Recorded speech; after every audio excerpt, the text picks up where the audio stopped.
gagamitin natin is Marungko booklet. So, meron tayong 5 booklets ha. Since this is week 1, ang goal natin, matatapos natin yung first na booklet natin. Okay? Sa first booklet, nag-i-start yan sa sounds. Since yung diagnosis ko sa'yo or yung assessment ko sa'yo, last is hindi pa ikaw marunong sa sounds. Aware ka naman doon, anak ko. Okay. So ngayon, sisimulan natin yung booklet natin sa Marungko using the sounds. Okay? So before tayo sa sounds, gusto ko i-identify mo muna kung anong letter. Anong letter to? Good. Ito? Letter. Okay.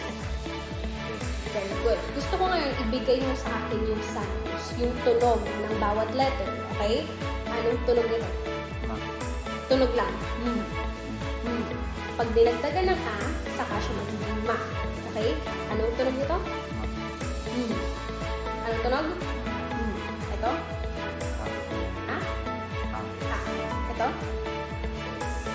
Tunog. Tunog. Very good. Ulitin natin. Anong tunog nito?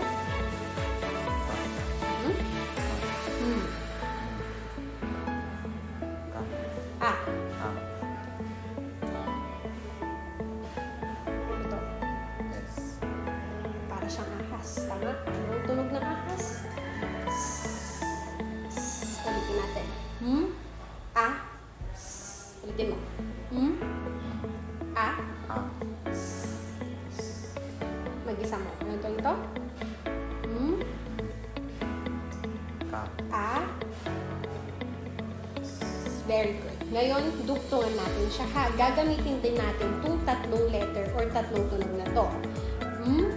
A. S. Dagdagan natin. Anong tunog nito?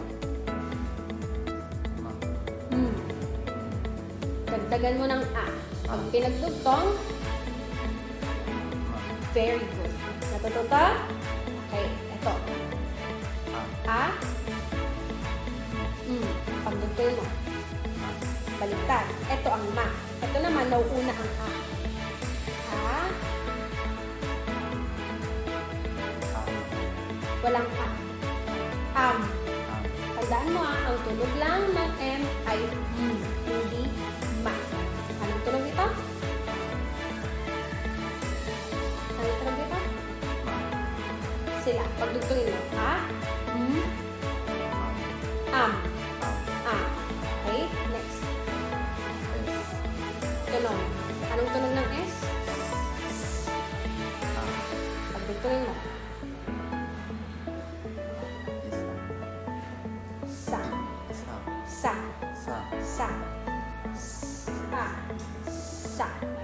Okay? Next. A. Pagdugtungin mo lang. Bilisan mo. A. Walang A. As. Okay?